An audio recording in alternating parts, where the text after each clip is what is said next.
बताओ।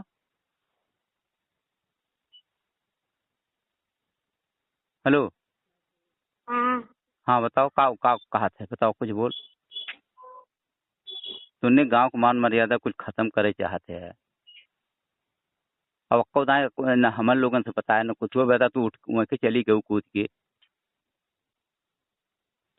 हैं? बताओ कुछ कहा चाहते, बताओ। और ना ही तो गाड़ी पकड़ चली आओ घरे कायदे से। पापा हाँ, मैं के बिना ना रह पाए। ई दिमाग में अपने निकाल दे। और अगर ना रह पाई वो न तो उसको करेगा तो आके अपने माई बाप के समझावा पहले। समझू? जौन करे को मान सम्मान से कर जा।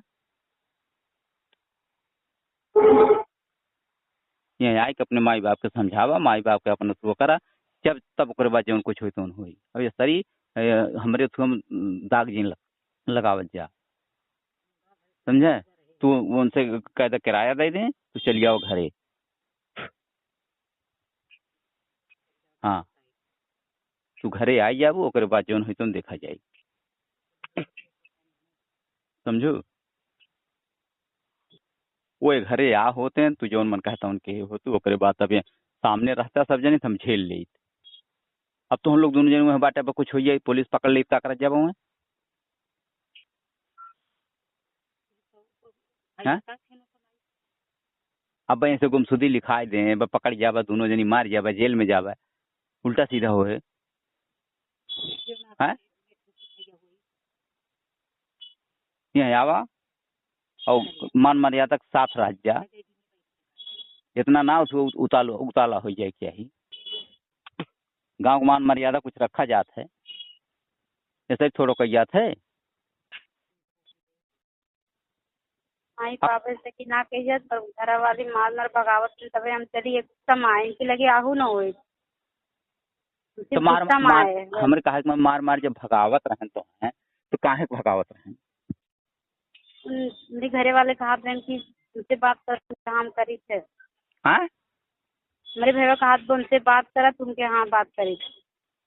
तो काहे की बात करत हो तू? जब तुम्हारे घर वाले मना करते तो काहे की बात करत हो? हैं? पापा मैं के बिना न रह पाए, मैं तो मर जाऊं लेकिन हम इनके बिना न रह पाए। ये फालतू की नौटंकी ना चाहिए हमें। समझू कि फालतू की नौटंकी लेके हम दुनिया भर की बेइज्जती सही।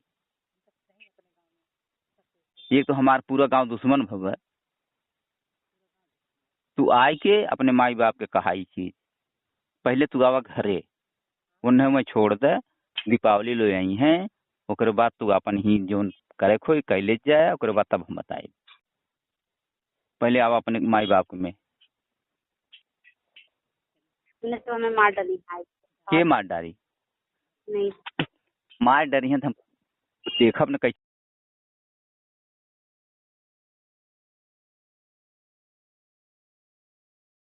को सुमित पुत्र राजित राम, आदित्य पुत्र अज्ञात जो कि उनके मतलब भांजे मतलब बहन का लड़का राजित राम के, इन दोनों लड़कों ने बांके से मेरे बेटे को मारा। उसका सर फट गया और वो जब गिर गया तो उसके ऊपर पंच से घूसे से लात से प्रहार किए। क्यों मारा? अब सर मारने का जो मैटर था उन लोगों के अनुसार जो है हमारा लड़का उनकी लड़की जो हमारे लड़के से बात करती थी, जबकि जी प्रेम प्रसंग का मामला है। लेकिन हमारा लड़का जो है उस लड़की से बहुत दूर भाग रहा था।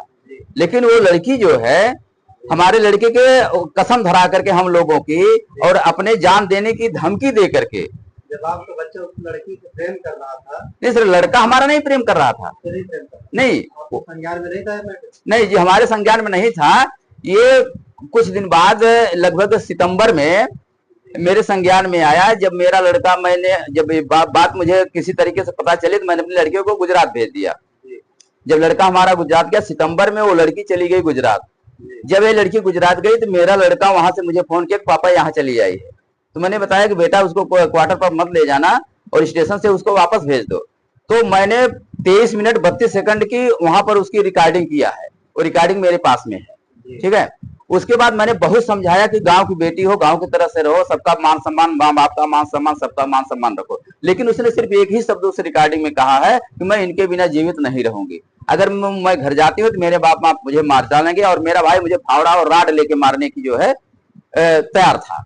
तो ये सब सुनते हुए मैंने उसको बहुत समझाया। अंत में रिकॉर्डिंग हम जब बंद हो गई तो हम लोग शांत हो गए और उसके बाद मामला लगभग शांत हो गया। मैंने अपने बेटे का मोबाइल नंबर भी बदलवा दिया, मेरा लड़का अपना मोबाइल नंबर बदल दिया। उसके बाद भी वो कहीं कहीं से मोबाइल निकाल करके और इनके पास कॉल करती थी, ये उस नंबर को ब्लैक लिस्ट में डाल देते थे। लेकिन अभी चूंकि इनका इलाज चल रहा था, कुछ प्रॉब्लम थी इनको, तो इलाज चल रहा था, तो इलाज के लिए आए थे गांव में। और गांव में शादी की वजह से इनको हमने मतलब रोक लिया, थोड़ा सा जांच करवानी थी इनकी, जिसके लिए इनको मजबूरन रुकना पड़ा। हम लोगों ने जबरदस्ती रोका। लेकिन 28 अप्रैल को हमारे लड़के को सुमित, जो राजित राम के लड़के हैं, उन्होंने बाके से मारा और इसको पूरा लहूलुहान कर दिया। यानी जानलेवा हमला हुआ था। इसके पंच से और बाके से उसको जो है, जो साकर वाला बांका होता है, इस चैन पैकेट लगा के बनाते हैं, उसको उसी से उन्होंने मारा। अगर दो आदमी वहां से नहीं पहुंचे होते गांव के तो इसको मार डालते। वो पूरी तरह से मारने की प्लानिंग में। अच्छा बताइए, एप्लीकेशन आपने दिया नहीं? सर, हमने 28 तारीख को जब मेडिकल हम करवा के लौटे हैं तो 28 तारीख को रात में ही हमने मेडिकल थाने पर दे दिया था।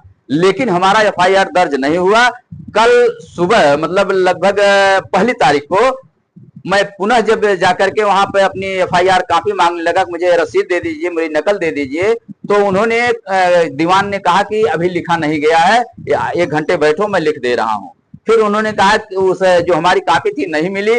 फिर उसके बाद हमसे कहे कि तुम फिर से नोट लिखो। फिर से हमने एप्लीकेशन लिखा, सेम डेट में, सेम शब्दों में हमने फिर डाला उस चीज को।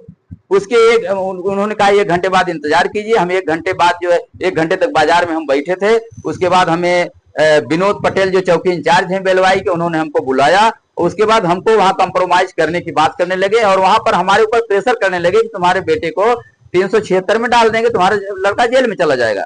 हमने ये थाना इंचार्ज से कहा कि सर, हमारे लड़के की जांच कर लीजिए, अगर हमारा लड़का गलत पाया जाता है तो उसको आप कोई भी सजा दे दीजिए।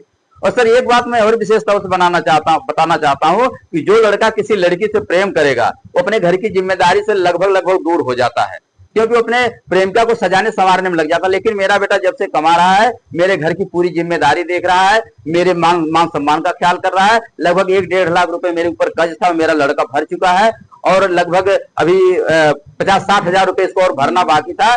इसकी ये चिंता थी कि हमारा कर्जा उतर जाएगा, मुझे एक बहन की शादी करनी, बहन की शादी हो जाएगी, उसके बाद मैं फ्री माइंड हो जाऊंगा। दोनों बात करते हुए तभी प्यार हुआ होगा, एक तरफा प्यार थोड़ी होता है। नहीं सर, बात करने के बाद वो लड़की जो हमारे बेटे को कसम दिला देती थी, मेरी कसम, मेरे मतलब मैडम की कसम, अपने जान देने की धमकी दे देती थी, इसलिए बच्चे को बुला लेती थी। अभी कुछ समय पहले आपने कहा कि मेरा लड़का गुजरात में था जी, लड़की जो है गुजरात चली जी जी जी जी। जब लड़का यहाँ पे था ही नहीं जी, लड़की गुजरात चली गई जी, तो उस समय जी आपने क्या किया? उस समय जब वो गुजरात गई तो लड़का हमारे पास फोन किया कि पापा यहाँ आ गई है। तो हमने कहा बेटा उसके क्वार्टर पर मत ले जाइएगा, वहीं से उसको वापस भेज दो। ये सोल्यूशन थोड़ी था। सुनिए सर, उसके खिलाफ कोई कार्रवाई किया? बात सुनिए सर, हमने उसको बहुत समझाया, लड़की को समझाया। हमारे लड़के ने कहा इस बात को जो आप कह रहे हैं, आप बहुत अच्छा क्वेश्चन किए हैं। हमारा लड़का जब घर पर आया, जब वो लड़की घर पर आई वापस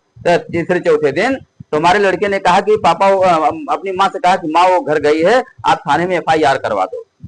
फिर बताइए अब क्या चाहते? लेकिन हमने जो है गांव के नाते हमने बहुत कुछ सोच करके, क्योंकि मैं वो अपने परिवार की तरफ से उसको चाहता था, मैं गांव में असमंजसता नहीं फैलाना चाहता था, इसलिए मैंने कुछ किया नहीं। ये हमारी गलती है।